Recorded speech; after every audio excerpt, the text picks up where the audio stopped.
At a recent Board of Trustees meeting, I had the opportunity to share with Cardinal Dolan and the other bishop members of our board how important it is that we present ourselves in terms of accompaniment, walking with those that we're privileged to serve.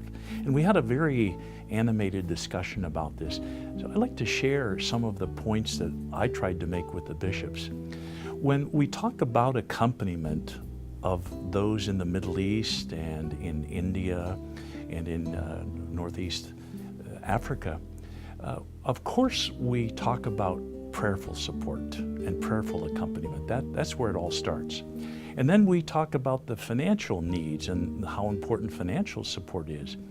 But I suspect some of you might think that it only translates into dollars and cents, which you're so generous to contribute, and that it might only go toward material needs. Now, make no mistake, there are critically important material needs. Sometimes literally life and death depends on the help that we give, food and shelter and so forth.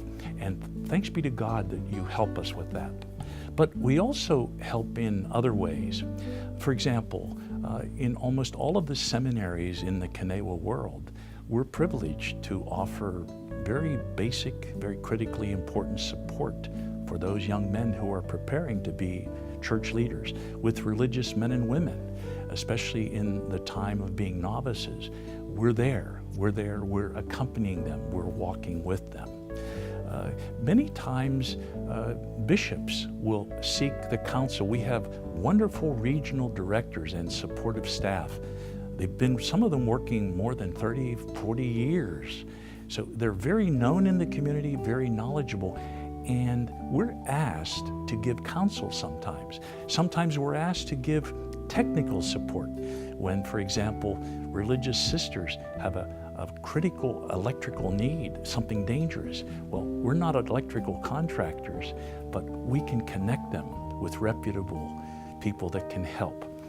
Sometimes in terms of management and planning, or with religious education programs. We're invited by bishops or Episcopal conferences or synods, and I'm personally invited sometimes. I'm honored to do it because CNEWA sometimes brings experience from the bigger church, the universal church. And when we're asked, we're honored to walk with, accompany by providing that kind of counsel. So as always, we're indebted to you, our donors, and our prayerful public, because you make all of this possible. You allow us, and you're with us as we accompany, as we walk with the poor and those in need. God bless you, and thank you.